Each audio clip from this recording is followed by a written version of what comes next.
আজকে আমি চলে গিয়েছিলাম আমার বাড়ির একেবারে নিয়ারেস্ট স্টেশনে। সেইখান থেকে ট্রেন ধরে শিয়ালদা, আর শিয়ালদা থেকে বাঘাযতীন, মানে আমার পিসির বাড়ি।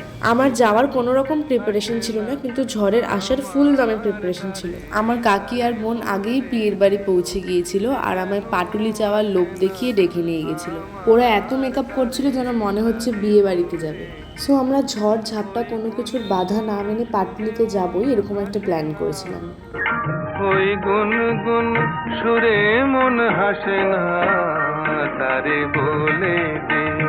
জায়গাটা সারা বছর এত সুন্দরই থাকে, দেখে মনে হয় যেন কোনো একটা ফেস্টিভ্যাল চলছে। আমি যতবার পি বাড়ি আসি, আমি পি বোন তিনজনে মিলে বিকেল করে এখানে চলে আসি। আমার বোন আর কাকির এইবার ফার্স্ট টাইম ছিল পাটুলিতে। ওরা এত ফটোস তুলেছে, আমার ওখানে গিয়ে নিজেকে ফটোগ্রাফার মনে হচ্ছিল। আর হ্যাঁ, আমার পি বাড়ি থেকে পাটুলি একেবারে ওয়াকিং ডিস্টেন্সে।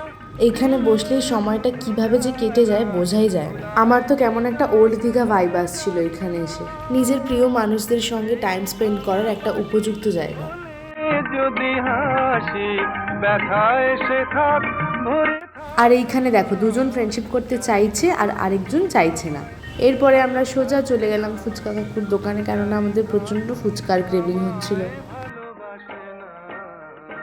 ফুচকা খেয়ে আমরা বাড়ির দিকে রওনা দিলাম। আর এইখানে ও বলছে ও নাকি ওই পারে গিয়ে জলের মধ্যে নামবে আর আমাকে ওর সঙ্গে যেতে। দেখা হচ্ছে পরের ব্লগে, ততক্ষণের জন্য বাই বাই।